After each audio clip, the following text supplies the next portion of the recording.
Jemi përsëri bashkë të nderuar shikues, tashmë me këshillën mjekësore të kësaj jave. Me mua në studio është doktor Skënder Baca, pulmolog.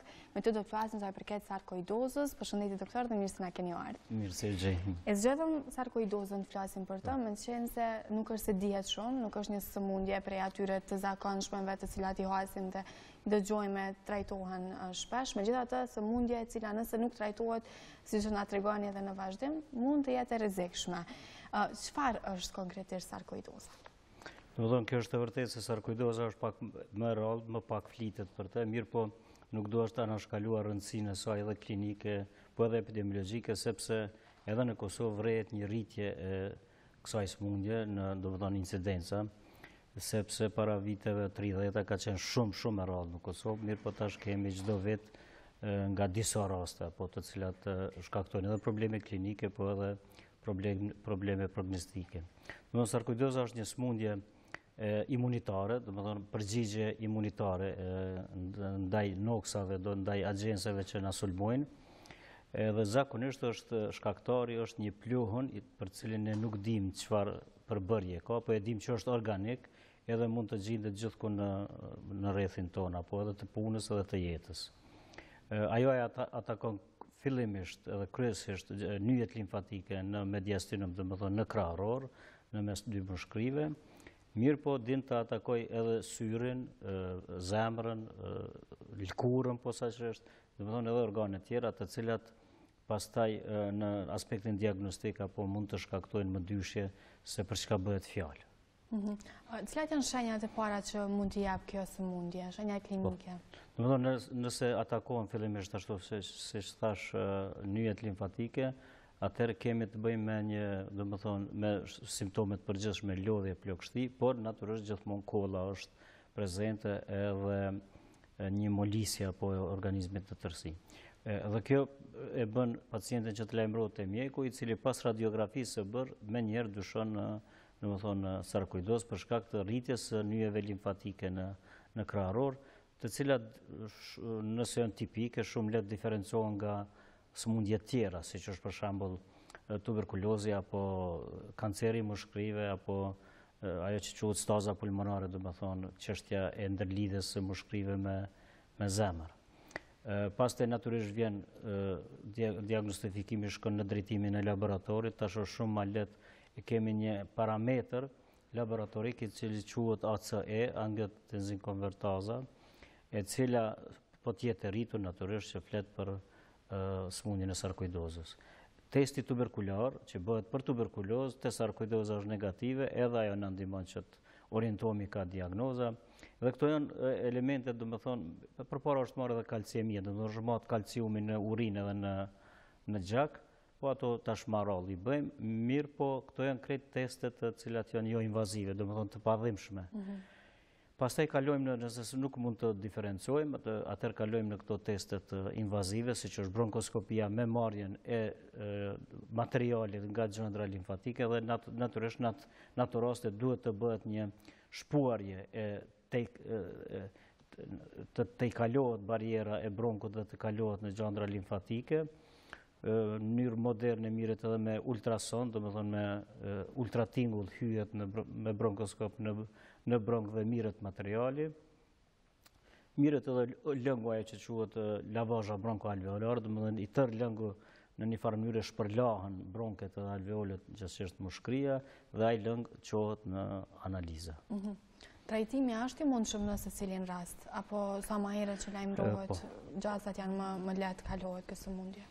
Fatmirësisht, dikun 50-60% të rasteve regredon, edhe pa trajtim.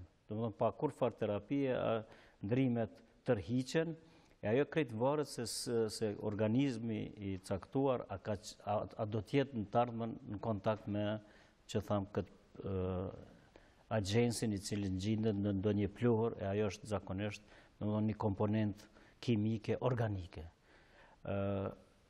Në 40% rasteve duhet të intervenohet me terapi dhe kortikosteroidet janë rendi i parë, edhe ato shkon shumë mirë, por gjithmonë duhet të insistojmë të gjejmë faktorin, siç është për shembull ne në Kosovë kemi gjetë që pacientët ose punëtorët ose edhe njerëzit tjerë që kanë qenë në kontakt me gips karton, me plonin e gipsit, këti gipsit modern, po themi që është gleti e gips kartoni, knaufi e tjera, në të cilat shtohen disa aditiva organike. Sepse ai gipsi para 50 vjetëve nuk i ka pas këto aditive, tash i kemi me aditive. Ose plehu artificial me aditive të shumta, të cilat një prej tyre komponentave mund të shkaktoj sarkoidozën. Dhe natyrisht terapia pastaj konsiston, nëse nuk shkon ashtu si që presim në aspektin prognostik, atëherë kalohet në imunosupresor, siç është azatioprimi edhe imunosupresor të tjerë, të cilët natyrisht është një terapi më e rëndë dhe fatmirësisht në Kosovë është apliku vetëm në 3-4 raste. Në këto raste që janë shfaqur edhe që i keni hasur jo gjatë punës së juaj, janë një gjini e prekur më shumë apo më lehtë nga kjo sëmundje dhe mosha të cilën mund ta sulmojë më lehtë kjo sëmundje? Moshat zakonisht janë moshat e mesme, domethënë prej moshës 30 vjeçe deri në 50 vjeçe, por nuk janë të kursyer edhe më të rinjt. Konsiderohet gjithmonë, po, statistikisht femrat janë më shumë të atakuara.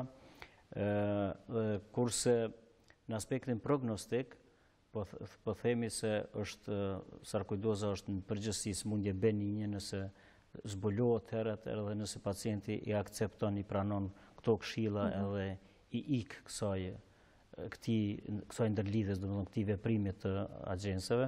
Edhe ne kemi dikun, domethënë në Kosovë pas luftës, prej vitit 2000 deri sot, dikun janë rreth 100 raste të cilat janë evidentuar, edhe prej aty në dikun 60-70 raste mas 2-3 muajve nuk kanë ardhur asnjëherë, pas kanë pas nevojë të vinë as për kontroll, as për ekzaminim laboratorike të tjera, për shkak se ata domethënë janë konsideruar që nuk janë më në kontakt me atë pluhur i cili e ka shkaktuar sarkoidozën, edhe ata praktikisht janë të shëruar plotësisht pa kurfar domethënë pasojë. Mirë po, nëse nuk zbulohet, nëse nuk trajtohet, nëse nuk ik personi nga ai pluhur, atëherë për sarkoidoza dim të kalojë në shkallën e 2 edhe 3 me komplikime siç është insuficienca ose pamjaftueshmëria respiratore, domethënë e mushkrive, dhe fatkeqësisht nëse kalon në fazën terminale, siç janë komplikimet me zemër mushkërore,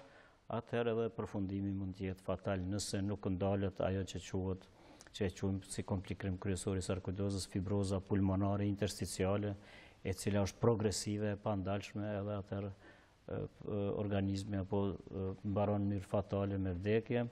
Edhe fatmirësisht ne prej këtyre rreth 100 rasteve kemi pas vetëm një rast i cili është evidentuar. Disa raste kanë shkuar edhe jashtë, ju e dini tash puna e migrimit, ne për disa raste edhe nuk dim çka ka ndodhur me ta.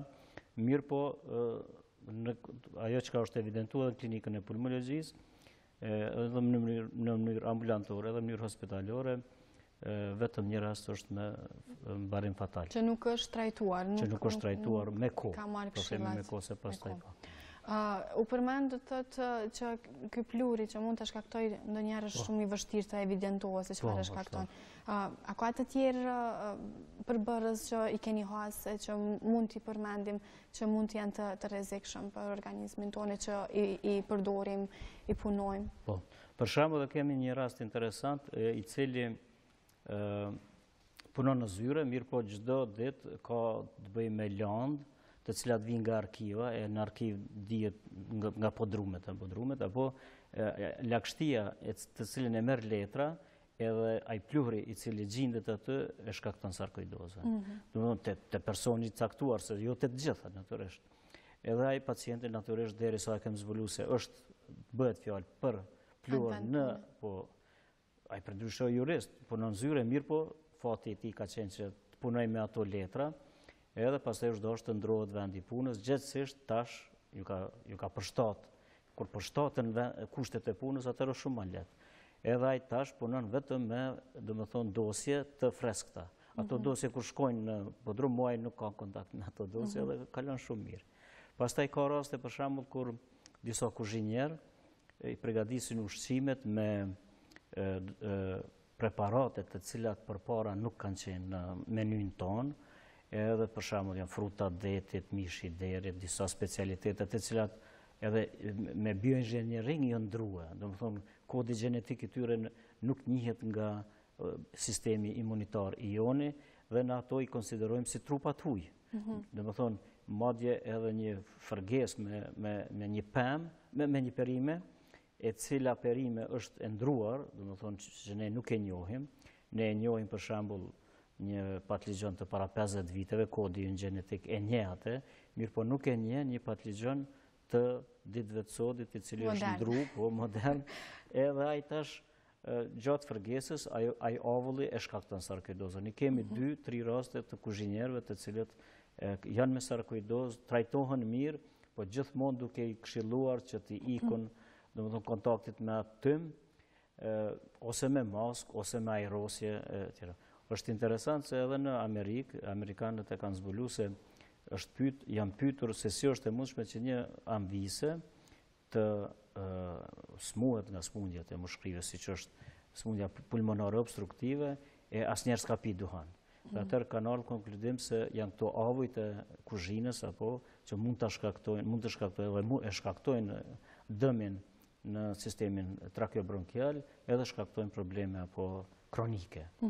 Për këtë shkak, nëse e shohim në filma, kuzhinat e amerikanëve janë me dritaret të mëdha, jo si këto tonat me një dritare të vogël për shkak të ventilimet. Domethënë ventilimi është shumë i rëndësishëm në ambientin tonë, edhe të punës, edhe të banimit. Megjithatë, ky ndikim është individual, nuk është se të gjithë secili mund ta ketë ndikimin e njëjtë. Mund punojnë dy kolegë, njëri të indikon dhe tjetri. Ashtu se varet, domethënë kjo është çështje predispozicës gjenetike, që flasim për kodet gjenetike që nuk mund të jenë, madje në mjekësia bashkëkohore insiston edhe në personalizimin e terapisë, edhe diagnostikës, po edhe terapisë. Do të thotë edhe një barë ndryshe ndikon te një person, ndryshe te një person tjetër, varësisht nga gjenet të cilat i trashëgojmë atë të cilat i kemi në trup.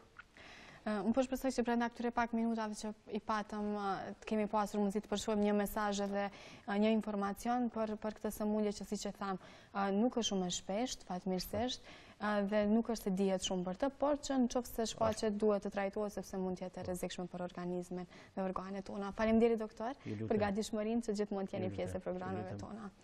Kemi përfunduar kështu me këshillën mjekësore, kemi arritur tek pjesa e fundit që është këshilla sa i përket një gatese në kuzhinë. I kemi orientuar këto gatesa tek fëmijët të cilët ndonjëherë dinë të bëjnë naze dhe të mos e pëlqejnë një pjatë përgatitur nga prindërit, po themi që të dy sepse edhe baballarët pse jo mund të përgatiten për ta. Por ato mund të jenë shumë të shëndetshme dhe kreative nëse e vë paksa në funksion kreativitetin tonë. Një ide na jep çdo javë zonja Besime, të shohim se çfarë na ka përgatitur sot.